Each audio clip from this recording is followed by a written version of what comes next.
Внезапно самосвал случайно сместился в неправильном направлении, в результате чего множество других автомобилей столкнулись друг с другом. Девочка заметила высокого мальчика с блестящими черными волосами, одетого в мужскую форму ее школы. Несчастный случай произошел, когда мальчик прошептал что-то на ухо корпоративному работнику, и в этот момент вспыхнула полоса желтого света. Оказавшись вне поля ее зрения, он уже переходил улицу, несмотря на суматоху на улицах. Потрясенная девочка села на свой стул в классе, задаваясь вопросом, сможет ли она когда-нибудь найти парня, которого она видела ранее на перекрестке здесь, в их школе. Хорошо зная, что в Академии Хатигая есть подавляющее большинство населения. Занятия начались в 15-й секции, но учительница представила классу парня с блестящими черными волосами. Он представился как Хатати Сота, новый студент этого учебного заведения. Невероятно удивленный, девочка резко встала со стула и указала на него пальцем. Когда она поняла, что натворила, она покраснела и быстро села, смущенная своими действиями. После первого урока несколько учеников подошли к Соте в надежде подружиться с ним. К сожалению, все они были немедленно отвергнуты. Затем он заметил, что девочка пристально смотрит на него с момента его появления. В тот момент, когда они встретились взглядами, девочка повернулась к нему лицом, чтобы он немедленно заговорил с ней. Сота согласился на это, и они поднялись на крышу здания. Девочка сразу же обратилась к Соте с вопросом о его странных действиях и присутствии во время аварии на перекрестке. Она пожаловалась на его привычку смотреть на голову человека и читать по ней, прежде чем принять какое-либо решение. Он с неохотой упомянул что-то о флагах. Затем он объяснил, как он может видеть флаги и уничтожать эти флаги, чтобы люди не пострадали от своих ожиданий и тех, кто хочет приблизиться к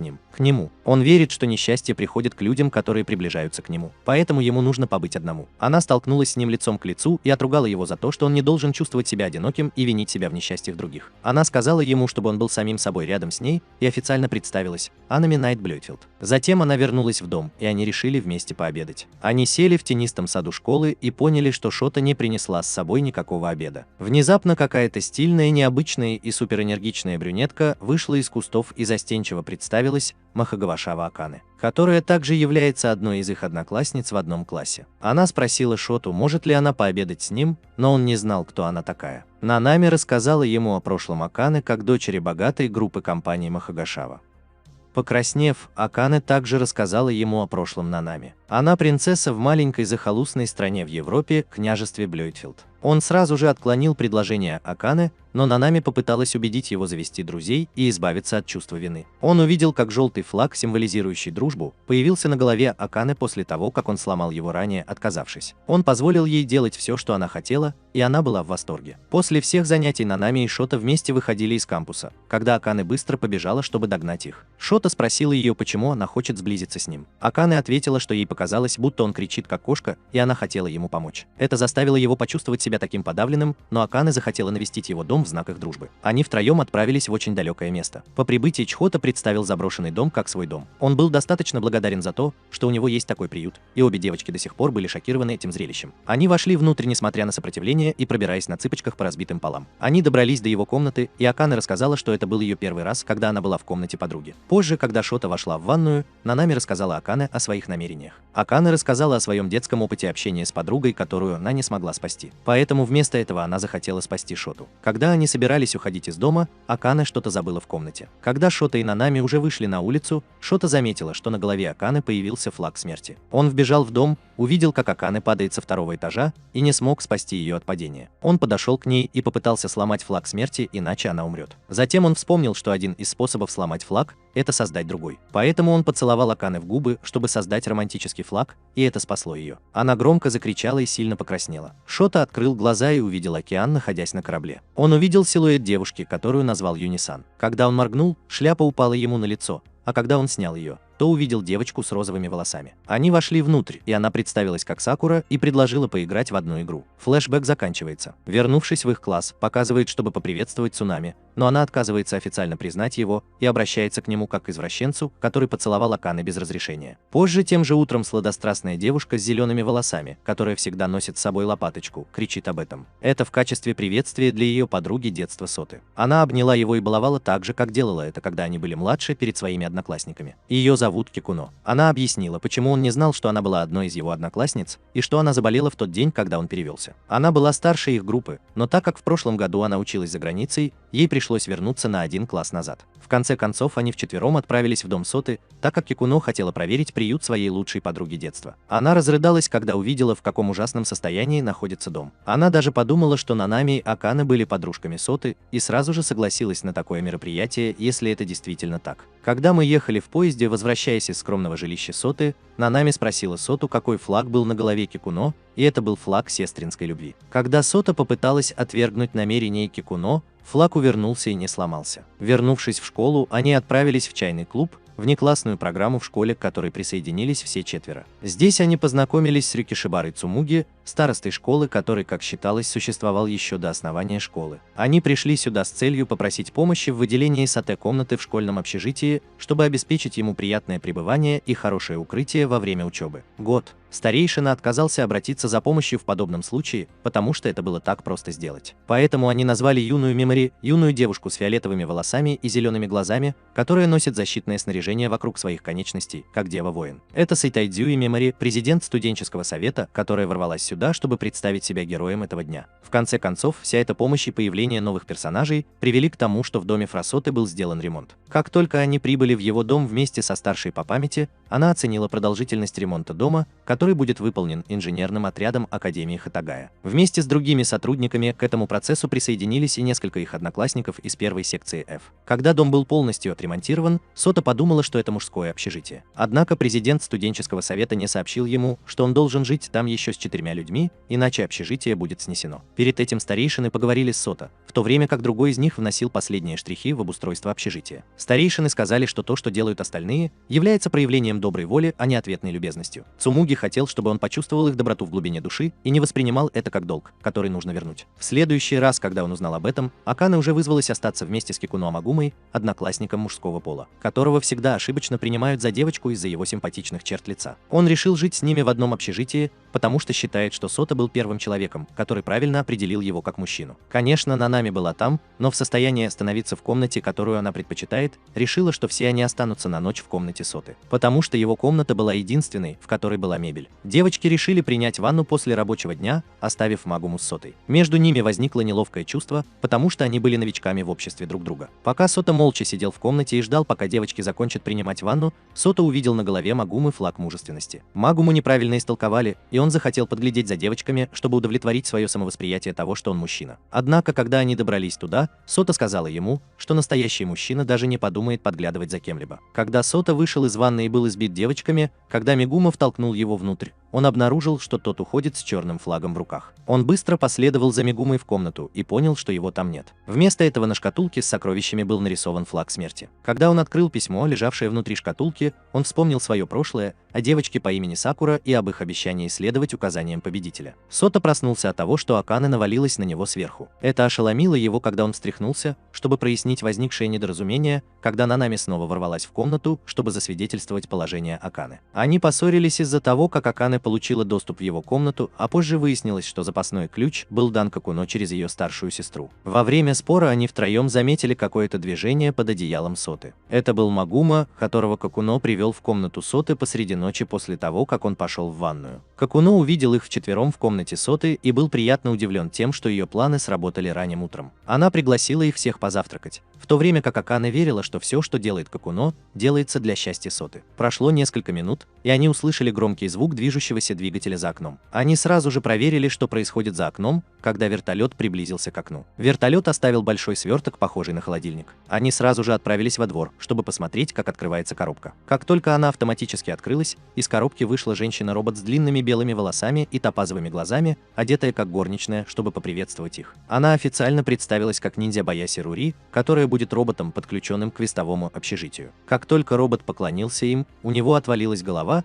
и он пополз прямо к ним. Они закричали. Как только они запихнули робота Рури внутрь, им удалось вернуть голову на место, и он все равно продолжал работать. Далее было объявлено, что он предназначен для обслуживания Аканы, дочери владельца компании Махагашава Electronics. Когда они решали, оставить ее у себя или нет, Сота не возражала против ее пребывания здесь. Они поприветствовали робота и направились в школу, так как все опаздывали. Во время перерыва в школе их группа из общежития квестов осталась на крыше здания, чтобы посмотреть школьные объявления через проектор через Рури. Во время просмотра от президента студенческого совета поступили новости о недельном спортивном карнавале под названием All Week Athletic Carnival. Команда, которая сможет пройти неделю с лучшим результатом, получит титул МВП. Это грандиозное мероприятие в школе, возглавляемое студенческим советом, которое очень волнует Какуно и остальных учеников. В то время как остальные в восторге от этого, Сота вспомнил свои воспоминания из определенного прошлого и мысль о том, что он, возможно, не сможет расшифровать их прямо сейчас. Внезапно президент студенческого совета пришел, чтобы лично поговорить с их группой. Она сообщила им всем о возможности закрытия общежития Квеста,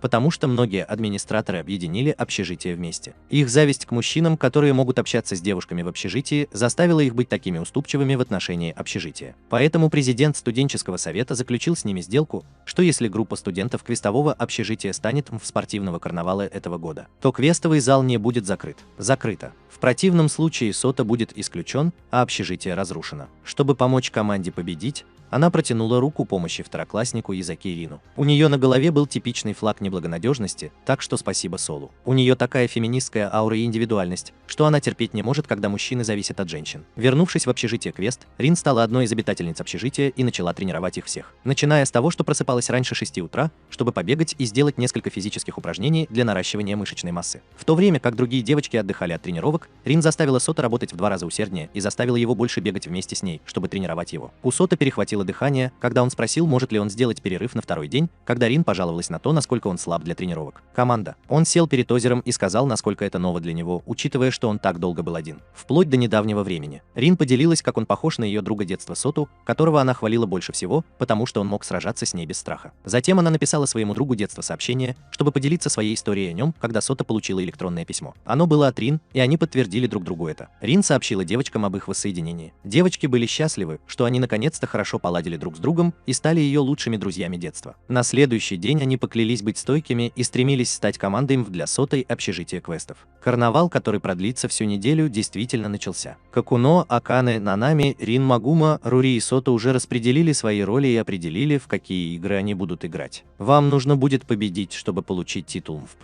Рин объяснила механику получения титула МВП, особенно Сате, которая новичок в этой системе. Механика сосредоточена на командной работе, а это значит, что победа во всех играх в течение всей недели может гарантировать им титул чемпиона. Они выбрали задания для занятий, исходя из своих индивидуальных качеств. Акане начала розыгрыш игр, в то время как Магума ждал в течение нескольких минут забега мальчика на 100 метров, и был в очередной раз Рури была неправильно понята как девочка. Студенческий совет открыл церемонию с Самуги, их старшим, который рассказал о карнавале в его прежние времена. В программу мероприятий даже включено соревнование учителей по массажу, что весьма полезно для учителей. Рин похвалила Нанами за то, что она легко выиграла конкурс принцесс, в котором она была единственной, кто прошел квалификацию. В турнире по ПК Сота легко побеждает, читая флаг противника и направление мяча, чтобы забить гол. Внезапно толпа начинает сходить с ума от радости за Мегуму, который легко выигрывает гонку на треке. Раньше он был членом команды по легкой атлетике, но теперь присоединился к клубу домашней работы. Акане вернулась верхом на своей лошади после победы в скачках и предложила Сате прокатиться верхом,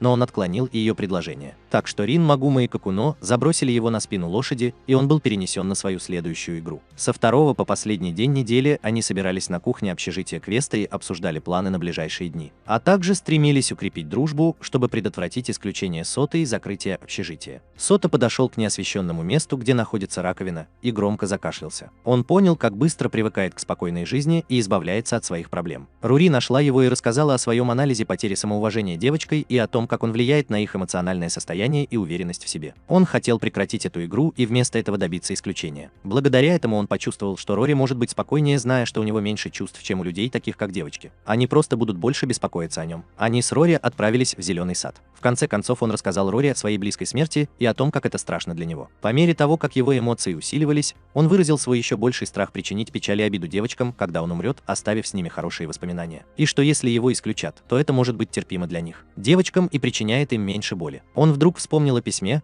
которое нашел в шкатулке с сокровищами несколько дней назад. Как только он произнес фразу «принцесса-рыцарь», «маг», «духовенство ниндзя», Рори всплыл, засветился и был активирован. Программный код первого флага инициировал режим белого взлома, чтобы отправить его в свои воспоминания. Его отправили в общежитие для участников прошлых квестов. Принцесса-рыцарь, которая очень похожа на Нанами, сказала ему, что он король. Затем она приказала магу, похожему на Кейна, священнослужителю, который не был ему знаком, и ниндзя, похожему на Рори. После этой вспышки прошлого его вернули обратно к роботу Рори. На следующий день их последним шансом было выиграть финал турнира ПК для Соты, чтобы они могли приступить к финальному командному упражнению. К сожалению, Сота был очень рассеян и не смог должным образом охранять свою базу, поэтому занял только второе место. Сота был повсюду, разговаривая со всеми девушками в команде, чтобы поднять им моральный дух перед началом мероприятия. Он понял, что прошлое, которое он вспомнил прошлой ночью, было связано с тем, что Сакура пыталась побудить его найти истину о мире, и поиски общежития были первой подсказкой. Так что ему пришлось остаться. Они сделали все возможное индивидуально в командной эстафете, но когда Нанами упала и получила травму в самый критический момент, когда они были близки к победе. В результате они заняли только второе место. Но поскольку администраторы видели их командную работу во время игры, титул достается им независимо от того, сколько очков они набрали. Все они были очень обрадованы этой новостью. Сота искал что-то на одном месте в общежитии квестов, когда все девочки в Мегуме бросились к нему с криками «Сота!».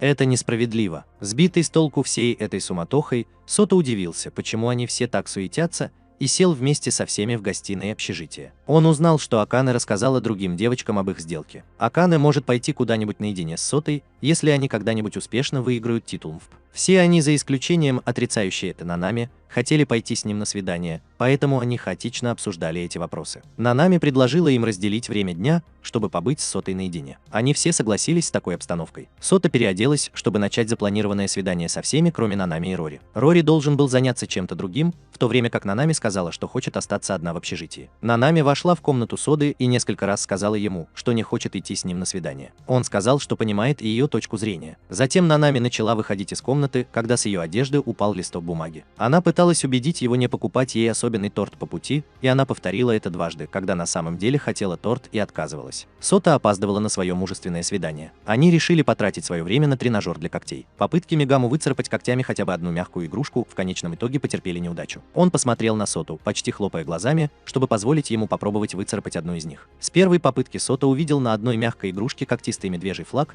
и когда он попытался выцарапать именно этого плюшевого медведя, у него получилось. Мегаму поблагодарил Соту, купив ему очень большое блюдо мороженого. Он хотел, чтобы они оба попробовали съесть большую порцию мороженого одним глотком, так как Мегаму считал это мужественным поступком. Следующее свидание было назначено с Акане. Она привела Соту на озеро, чтобы они могли взять на прокат лодку и поболтать, катаясь на веслах вокруг озера. Акане сказала, что это была идея ее отца, так как большинство пар, которые туда ездят, распадаются. Она объяснила, что поскольку они не являются парой, у них нет права расставаться, но вместо этого они могут остаться вместе навсегда, потому что они друзья. Тем не менее, она открыта для того, чтобы стать с ним парой в будущем. Чтобы разрушить неловкое молчание, Акане встала и чуть не упала с лодки. Когда Сота поймала ее, она промокла насквозь, и ее нижнее белье, которое посоветовала ей надеть мама, просвечивало сквозь одежду. Чтобы высохнуть, она решила привести Соту в библиотеку, где ее подругу детства, которую у нее забрали, разлучили друг с другом. Он обязательно должен был провести время с Рин после Акане. Они отправились на берег реки и сели на скамейку, чтобы поговорить о своих детских воспоминаниях. Рин принесла их фотографии, когда они были маленькими. Она вся покраснела, когда вспомнила то очень уверенное время, когда они оба сняли нижнее белье в знак уверенности в себе. На самом деле это ничего не значило для Соты, так как они были всего лишь детьми, и он не помнил того времени. В результате ему пришлось нести Рин на спине, когда он направлялся в Какуно. Учитывая их ситуацию, им троим пришлось вернуться в общежитие, чтобы позволить Рин отдохнуть в своей комнате. Какуно проводил время с Сотой в ее комнате, пока они обсуждали сентиментальный предмет, который Сота подарила ей, когда она потеряла своего еще не родившегося младшего брата. По ночам Нанами и девочки оставались в гостиной. Она ждала, что кто-нибудь из них подарит ей тот торт, о котором она всегда мечтала, в качестве компенсации за ее очень тихий и одинокий день,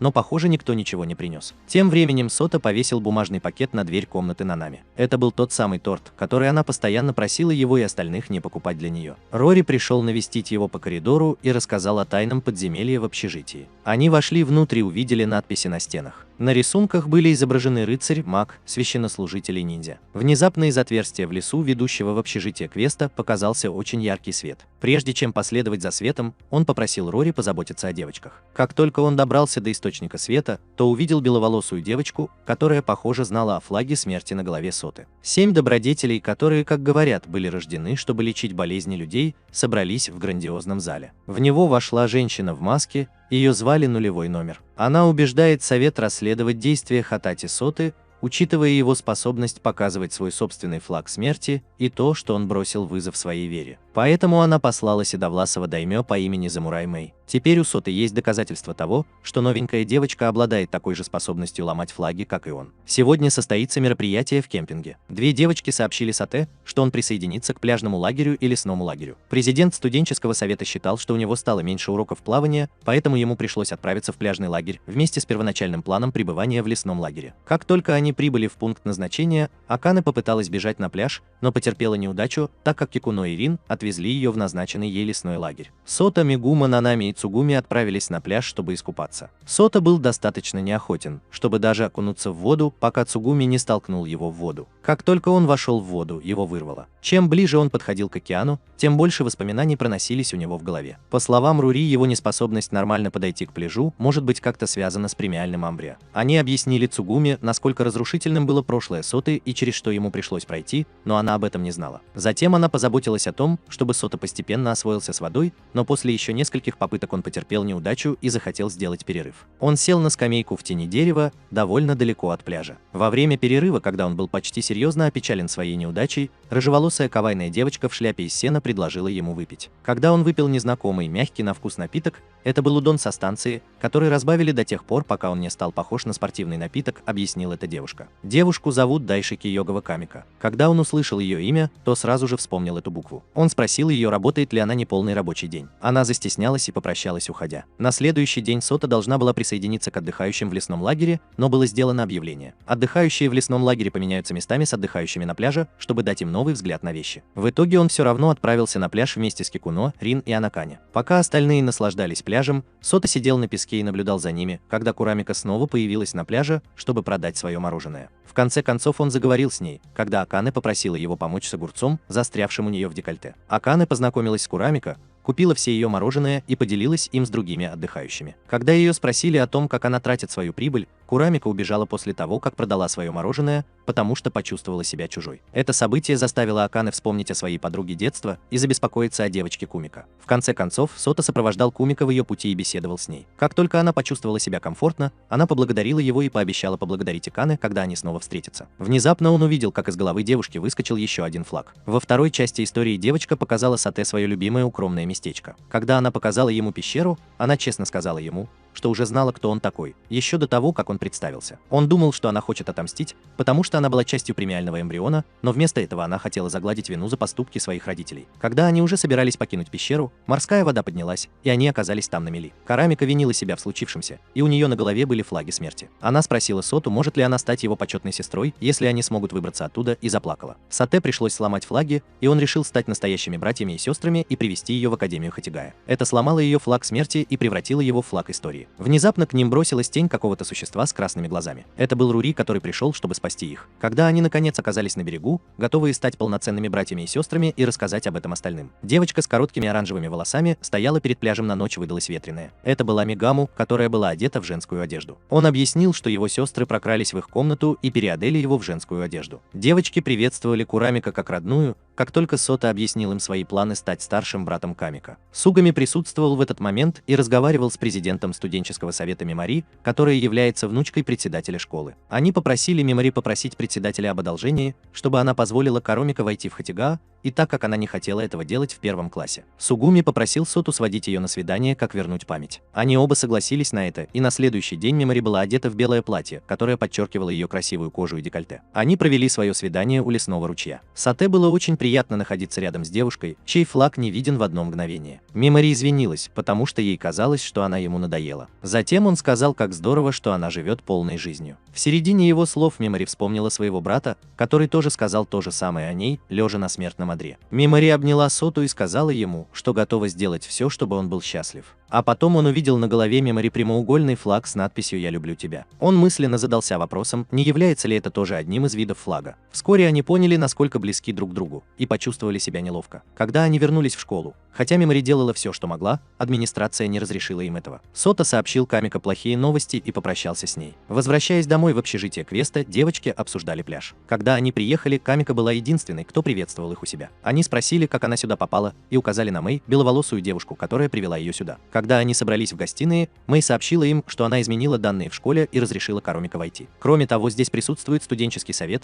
потому что они тоже будут жить в общежитии. Мэй поговорила с Сотой о флагах и совете добродетелей после того, как он привел Карумико в школу. Мэй позволила ему увидеть, как он изменил судьбу многих людей, изменив их флаги. Смерть Нанами и Аканы была предотвращена, потому что он изменил их судьбу и судьбу еще многих людей, которые теперь стали его друзьями. Однако после того, как они вернулись в настоящий мир, Сота закашлялся кровью, вызванной активацией его флага смерти. Мэй попыталась удержать и снять флаг и увидела, каково это чувствовать смерть и страх. Ей удалось отсрочить активацию флага смерти. Однако Сакура, душа причастия, пришла и забрала воспоминания Мэй. Когда они оба проснулись, Сота спросила меня о совете добродетелей и флагах, но Мэй уже не помнит, что это было. В летнее время Сота ложится на колени Кикуно, чтобы вздремнуть. Кикуно обмахивала его веером и баловала, когда Рин подошла к ней и сказала, чтобы она перестала баловать его, иначе он может оказаться бесполезным бездельником. Чтобы осознать присутствие Рин и ее беззащитность, он предложил ей вздремнуть и съесть фруктовое мороженое. Они просто болтали о девочках, которые уезжают из общежития на лето, когда разговор перешел на май. После этого события Мэй стала мягче, и он все еще был сбит с толку ее утраченными воспоминаниями о 7 добродетелях и флагах. Внезапно перед ними тремя обрушился мощный удар. Именно Рори унесла Соту прочь, унесла его прочь на своих реактивных крыльях, оставив двух девочек позади. Самолет приземлился на чистую землю. Это был дом Аканы, куда Рори привел его. Акане объяснила, что Рори исчез после того, как она сказала, что хочет его видеть, и взяла его к себе в дом как преданного робота. Акане сообщила Какуну о том, что произошло, учитывая, что они остались без уведомления о том, куда Рори везет Соту. В конце концов, пришли все девочки из общежития, кроме Нанами, которая находится далеко в своей стране, и Миямари, которая отправилась домой. Акане встретила их с огромным радушием, как истинную наследницу. Они собрались и поели, соблюдая правила поведения за столом Акане, как вдруг Акане приказала дворецкому дать Сате дополнительный кусок бифштекса. Все девочки сделали то же самое и заставили его съесть целую гору бифштексов. После ужина Сота отдыхал в большой горячей ванне в доме Акане, когда кто-то вошел. Он подумал, что это Магуму пытался заговорить с ним, но это была Рин, которая вошла совершенно голая. Они оба были потрясены и спрятались в воде. Несколько мгновений спустя другие девочки вошли в воду, и Сате пришлось спрятаться за одним из каменных украшений в ванне, и мне пришлось ускользнуть из-за того, что Рин отвлекла меня. Внезапно позвонила Нанами и попросила позвать Акане. Акане, которая была полностью одета для сна, получила звонок, когда внезапно остальные пришли посмотреть видеозвонок. Нанами плакала и ненавидела их за то, что они не пригласили ее, и плакала, когда села батарейка в ее айпаде. На следующий день все они вместе с Сотой приехали в страну Блёдфилд. В аэропорту их встретила Нанами, и они бросили ей огромную подушку с напечатанной на ней фотографией Соты. Позже они ехали на поезде, направлявшемся в Центральное Королевство под названием Twin Blade. Чтобы добраться туда, нужно ехать 3 часа. Все начали задавать вопросы о том, насколько мирным и безмятежным было это место. Мэй добавила, что основными отраслями промышленности королевства являются молочная промышленность и виноделие. Позже из сумки Аканы выскочила маленькая Рури и представилась. Она сообщила им, что ее обычное тело находится на ремонте, так что на этот раз ей пришлось быть маленькой. Прошло всего несколько часов. Сота вышел из туалета, чтобы вернуться в назначенный им вагон поезда, когда столкнулся с членом королевской семьи. Это была девушка с длинными седыми волосами, сияющими фиолетовыми глазами и в черном королевском платье. Она представилась как Хакуа Берсерк Блёдфилд, 14-я принцесса королевства Блёдфилд. Она очень интересовалась японской культурой и ниндзя, поэтому они решили поговорить об этом в специально отведенном для нее вагоне поезда. Пока они обсуждали это, Нами нашла Соту и спросила его, чем он занимается. Рори установил на Соту устройство слежения, которое позволило им найти его. Нами официально поприветствовал младшую принцессу и поговорил с Сотой о ней. Без предупреждения на телохранителей Хакуа напал убийца, который выглядит точно так же, как обычно выглядит Рори. Рори сообщил им, что это новая европейская модель, которая была недавно выпущена и предназначена для убийства. Они пытались бежать, пока не добрались до последнего вагона поезда. У них не было другого выбора, кроме как отпереть засов и отделить последний вагон от поезда, чтобы избежать смерти Хакуа. Убийца был создан для того, чтобы убить ее, но им удалось сбежать. Прежде чем убийца успел прыгнуть, чтобы поймать их, на нее напала таинственная девушка в маске. Им удалось сбежать благодаря новому навыку, который Сота открыл с помощью флажков. Вместо того, чтобы просто читать их и менять флажки, он смог использовать эти флажки, чтобы найти решение и сбежать. Нанами спросила его, что им нужно делать теперь, когда поезд оставил их позади,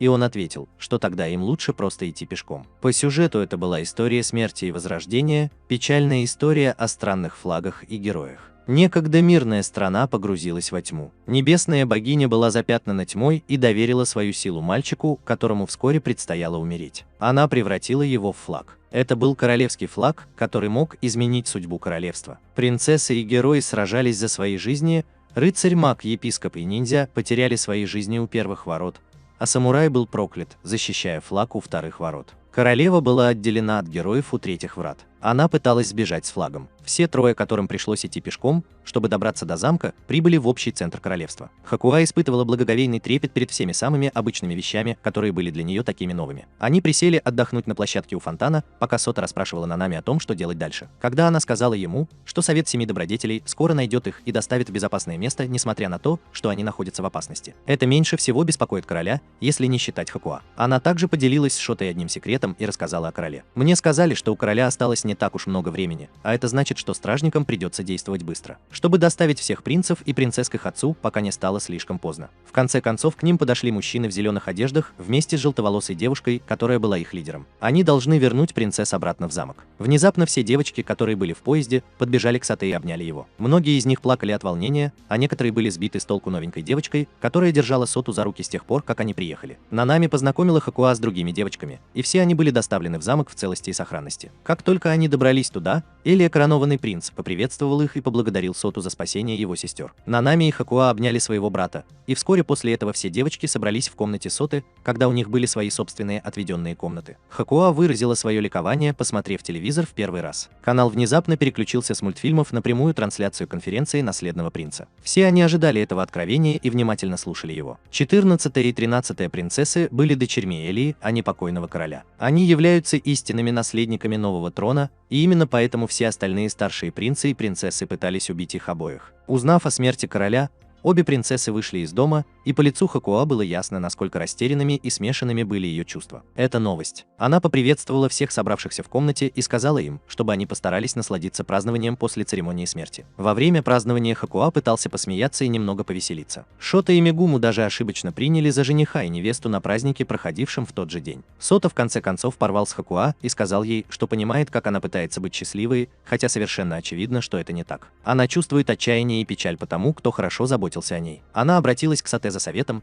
потому что считает его довольно мрачным человеком и имеет большой опыт общения с этим чувством. Он увидел в ее голове раздражающий девичий флаг, который она довольно хорошо выразила. Затем он сказал ей улыбаться и быть счастливой, потому что он думает, что именно этого хочет ее дедушка, а не отчаяния и депрессии. В конце концов ее приветствовали девочки, которые были тронуты ее чувствами к Сате. Они относились к ней как к члену команды, которая хотела взаимно заботиться о Сате. Нанами поблагодарила его за то, что он помог ее сестре. Позже ночью Сота сидела на фонтане в замке и смотрела на ночное небо, так как завтра они покидают королевство. Внезапно ему в голову пришел белый разорванный флаг, и он заметил камень, на котором была вырезана сказка. Он подошел к нему и попытался прочесть надписи, но потерпел неудачу. Пришел нулевой номер. Это была девушка-лидер с желтыми волосами из Совета Семи Добродетелей. Она рассказала ему об этой сказке, и вскоре после этого Сота начал осознавать это и открыто спросил, стоило ли все, что он сделал, в конце концов того. Эта история показалась ему метафорой его жизни. Внезапно нулевой номер спросил, любит ли он этот мир или ненавидит его. Все воспоминания из его прошлого о людях, которые хотели его смерти, и о том времени, когда он пытался покончить с собой, вспыхнули в его памяти. Номер 0 ушла и сказала ему, чтобы он скоро снова встретился с ней, и к тому времени она хотела бы получить от него окончательный ответ. Мемори приехала в общежитие квестов, когда лето уже закончилось. Когда она приехала, была уже ночь, и она хихикала даже на пороге общежития. Она уже давно с нетерпением ждет встречи с Сотой и легкомысленно стучится в его дверь, чтобы сказать, что скучает по нему. Когда дверь в комнату Соты открылась, Хакуа приветствовал ее широкой улыбкой. Мемори ахнула, когда поняла, что не знает эту милую девушку, и закричала: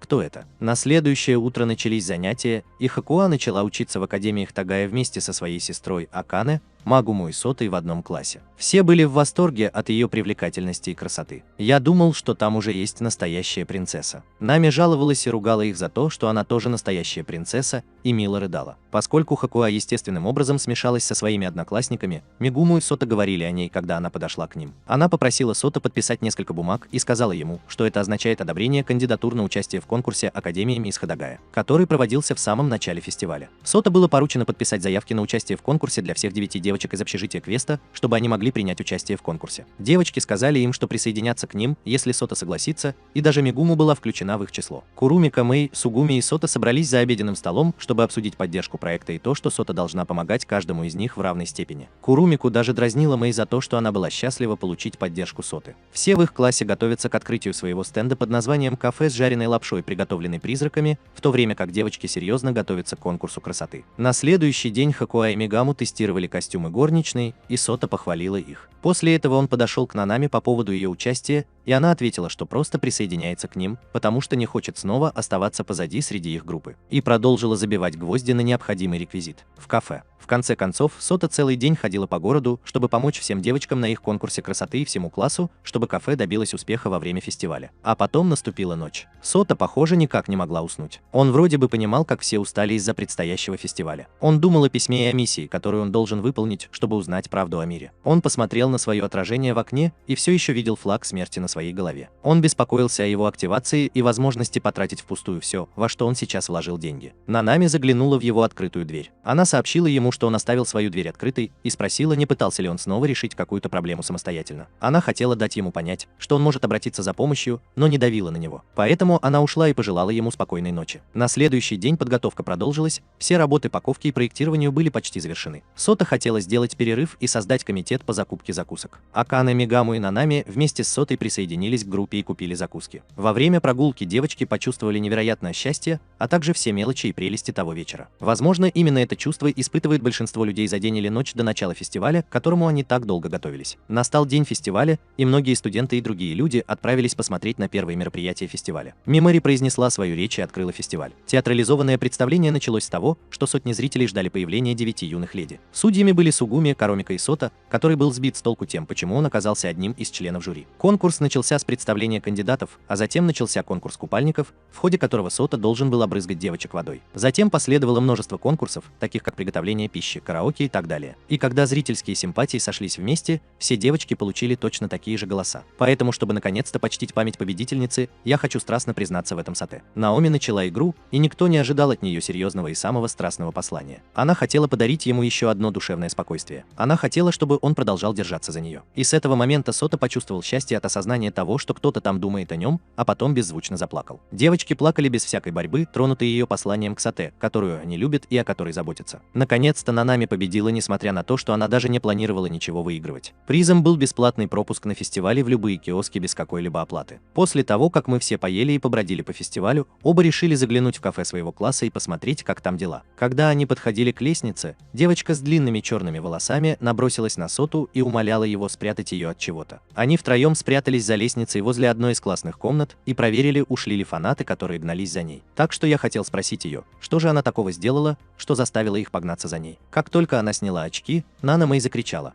«Сара может». Она знаменитый айдол, которого любит вся Япония. Она продала более 10 миллионов компакт-дисков, побила рекорды и является настоящим суперайдолом. Нанами находится в своем столетном фанатичном режиме и была готова убрать Соту со своего пути, если бы ей пришлось. Сота спросила Серику, почему кто-то настолько популярный пришел сюда. Нанами знала, что она собирается выступить на фестивале, но ее выступление все еще состоится в последний день фестиваля. Она спросила ее, почему она пришла слишком рано и вместо этого присутствовала на первом дне фестиваля. Сарика объяснила это тем, что хотела проверить сцену для своего фестивального концерта, чтобы предвидеть свое выступление и обстановку, в которой она будет выступать. Кроме того, она хотела ознакомиться с самим фестивалем и найти то, что ей может понадобиться. С учетом сказанного, Нанами была искренне заинтересована в том, чтобы показать своего кумира, Сарику, на фестивале и в школе, чтобы провести с ней некоторое время и быть рядом с ней. Они оба так разволновались и начали прыгать прочь, а Сота был ошеломлен, когда подумал о Барде из сказки, которая, казалось, была Сарикой в этом мире. Он отмахнулся от этого, когда ему предложили начать ходить, потому что пообещал себе просто получать удовольствие от настоящего. Время шло, и все трое прошли через множество мероприятий, таких как Сота и Акане,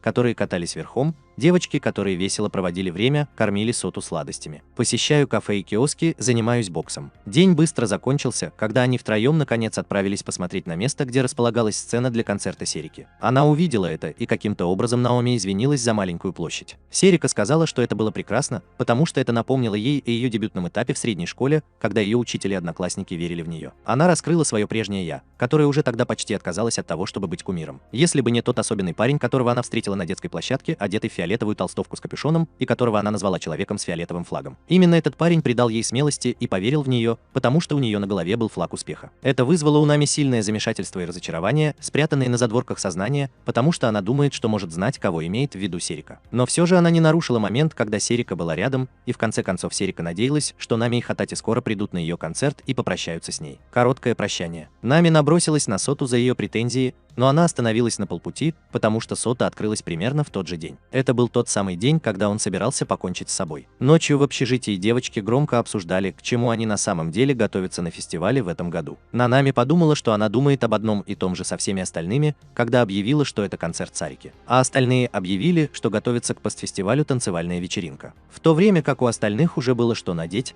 Сота даже не был проинформирован об этом, когда все девушки, включая Мега Мью, захотели потанцевать с ним. Он испытывал сильное давление, но в то же время был переполнен предвкушением того, что они должны провести с ним время. В результате он пообещал всем им потанцевать с ним, в том числе и Нанами. Проходили дни, а в школе продолжались праздничные мероприятия. Соревнование подходит к концу, и концерт Сарики действительно вот-вот начнется. Прежде чем Серика начала петь свою песню, она сообщила всем, что сегодняшний концерт будет транслироваться в прямом эфире по всему миру, в странах, где Серика известна. Все аплодировали, а Сота была поражена тем, насколько популярной она стала благодаря его словам. Он чувствовал себя счастливым за нее, за то, что она боролась за достижение своей мечты. Сарака искала Нанами в толпе, и когда она наконец увидела ее, то улыбнулась. Когда ее взгляд наткнулся на Соту, она вспомнила, как его улыбка похожа на улыбку пурпурного флагмана, и поняла, кто такой Сота. Она начала свою песню, и люди начали танцевать вместе с ней. Сота увидела яркий флаг у себя на голове, а затем и у людей в зале. Он понял, что его флаг смерти не всегда приносит ему злобу и зло. Он понял, что в этом мире есть люди, которые охотно остались бы с ним, чтобы преодолеть его отчаяние и депрессию,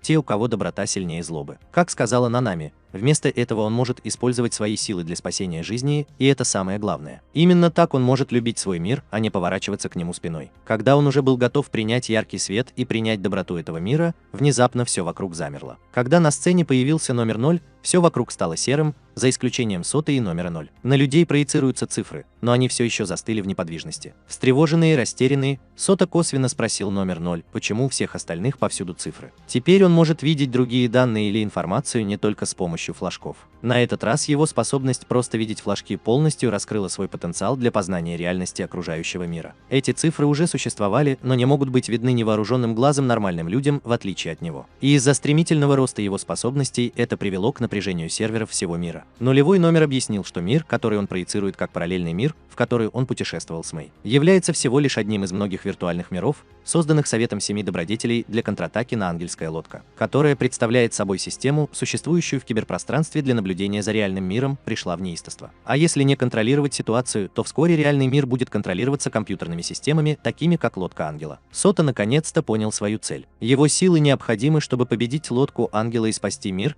так как он может изменить данные обо всех событиях и вернуть контроль над системой наблюдения. Он задал еще один вопрос, прежде чем выполнить свою задачу. Почему именно он был выбран на эту роль? Она ответила, что это произошло потому, что таинственное имя Сакура наделило его своими способностями, и именно причастие решило передать свои силы Сате. После их встречи мир вернулся в нормальное русло, и когда начался послефестивальный бал, Сота была за пределами квестового общежития, оценив его красоту в последний раз. Он открыто извинился за то, что нарушил свои обещания перед девушками, которые ждут своего шанса потанцевать с ним сегодня вечером. В реальном мире 72% финансового маркетинга контролируется лодкой ангелов, в то время как электричество, цифровое оборудование и технологии дают аномальные сбои. Это касается и мобильных телефонов, которыми пользуются люди, и даже светофоров для контроля дорожного движения. Совет Семи Добродетелей пытается предотвратить катастрофу и справиться с ней с помощью того, что осталось. Нулевой номер сказал ему подождать, пока оружие Сота Хатати прибудет за лодкой Ангела. Сота надел плащ и защитное снаряжение для глаз, чтобы использовать свои силы. Затем он отправился в киберпространство, где его окружают одноглазые чудовищные существа с огромными прочными крыльями в огромном количестве. Сначала они напали на Соту, но стали жертвами его смертельных флагов, и некоторые из них пали, в то время как появилось все большее число ужасных монстров. Пока он сражается за мир, который хочет защитить, Нанами очень волнуется, пытаясь понять, почему Акане больше не может вспомнить, кто такой Сота, когда она спросила ее об этом. Отсутствие Соты во время бала. Она пыталась расспросить других девочек, которые были участницами квестового общежития о Сате, но никто о нем ничего не знал. Почти параноик, она даже пыталась заставить их вспомнить о нем, пытаясь открыть его комнату в общежитии. Но все, что они говорят, это то, что это была запертая комната, где Акана я чуть не умер от падения, и это все еще было опасное место. Поэтому Мемори сказала,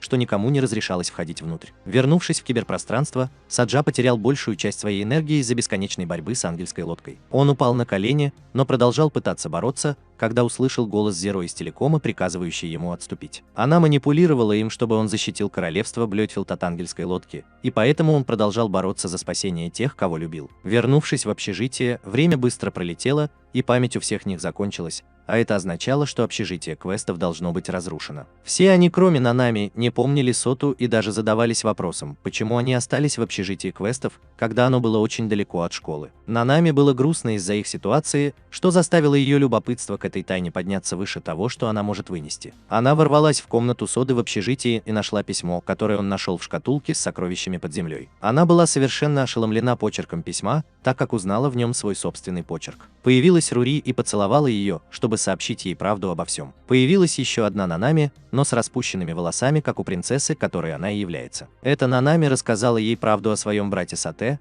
о том, что сказка о Блёдфилде превращается в реальность и превратит Соту в флаг. Ангельская лодка произвела революцию в отношении 7 добродетелей, которые были хранителями данных реального мира. Они увидели в ангельской лодке угрозу и использовали Сота, чтобы победить революцию. Однако это ставит под угрозу жизнь Соты, если он будет сражаться в одиночку. В свою очередь, мир по-прежнему будет разделен на разделенные виртуальные миры и полностью контролироваться лодкой ангелов, если ее не удастся завоевать. Воспоминания Нанами были рассеяны из-за ее попытки путешествовать в виртуальные миры. Она объяснила, что Нанами сама беспокоилась за своего брата и пыталась спасти его от ужасной судьбы, предсказанной в пророчестве, поэтому последовала за ним в виртуальный мир. В ответ на это ее виртуальное «я» было заключено в тюрьму. Ее виртуальное «я» зашифровано в Роре, потому что у нее не хватило энергии, чтобы настроить свою программу, и она случайно нашла тело Рори. И теперь, когда они встретились, они готовы синхронизироваться и помочь своему брату. Девочки последовали за ней в его комнату. Акане плакала, пытаясь понять, почему ей казалось, что она забыла что-то важное. Нанами попросила их спасти его и рассказала о своем брате. Они собрались вокруг подземного сундука с сокровищами и помнят о присутствии Соты и ее роли в жизни каждого из них. Вспышка света пронзила небеса,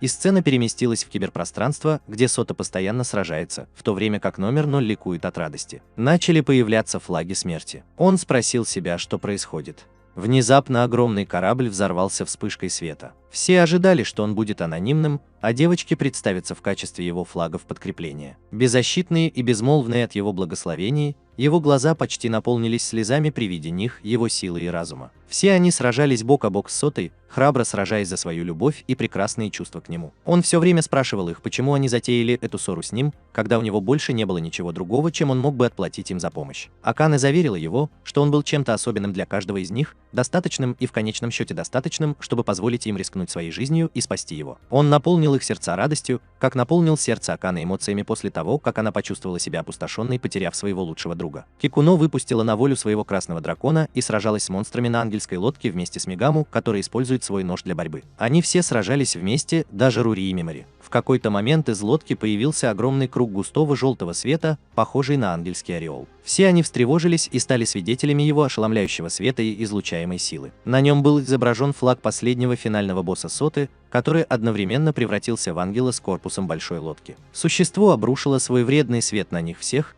но только Сота смог защитить его. Он видел, как все девочки лежали на земле, раненые и без сознания. Изо всех сил он пытался противостоять атакующему его свету. Почти теряя силы, он пытался успокоиться и думал о том, какой именно флаг смерти он может использовать, чтобы одержать победу над лодкой ангелов. Когда он начал узнавать о том, какой флаг выбрать, ему вспомнился премиальный Амбриэль, с которого все началось. Все они, включая членов общежития, были там, на тонущем и горящем корабле. Прежде чем убежать от опасности, он спас девочку с длинными седыми волосами. Она представилась как демон Лапласа. Не успел он опомниться, как его разлучили с девочками, и он помогает мужчине, которого растоптали мебелью. Вскоре после этого Сота был затоптан камнями, но мужчина убежал, не оказав ему помощи. Вскоре после этого мужчина вернулся с девочками, когда у Соты почти не было надежды на спасение. Он на мгновение усомнился в них и, чувствуя себя виноватым в этом, заплакал. Корабль ломался сильнее, чем когда-либо, и он боялся, что все, кто ему помогал, погибнут из-за него. Демон Лапласа заставил его осознать то, что ему нужно было понять. Он использовал только свой флаг смерти, чтобы сражаться, в то время как у него самого на самом деле нет флага смерти. У всех тех, кто пытается ему помочь, тоже есть свои собственные флаги смерти. Она сказала, что он должен объединить все флаги смерти в один и взвалить это бремя на свои плечи. Несмотря на свою печаль по поводу правды и своей судьбы,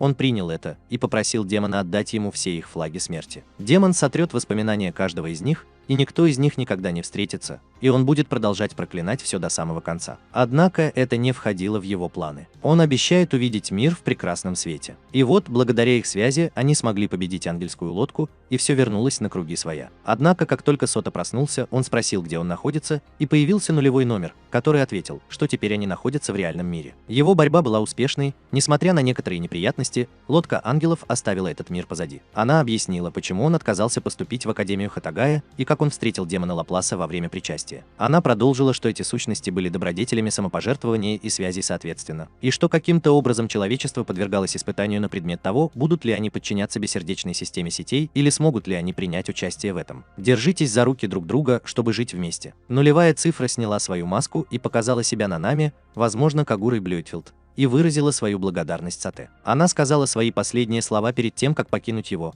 что его время и воспоминания в виртуальном мире с девушками и людьми, которых он встретил, заставили его увидеть мир как нечто особенное. Красота, в которой можно жить, это всего лишь вспышка реальности, даже если Нанами живет виртуально. Это Саянара, мой принц. Появилась Нанами с букетом цветов для него. Он вернулся в общежитие Квеста, чтобы вскоре переехать туда и снова поделиться новыми воспоминаниями со всеми девочками. Он встретил Акину, которая познакомилась с ним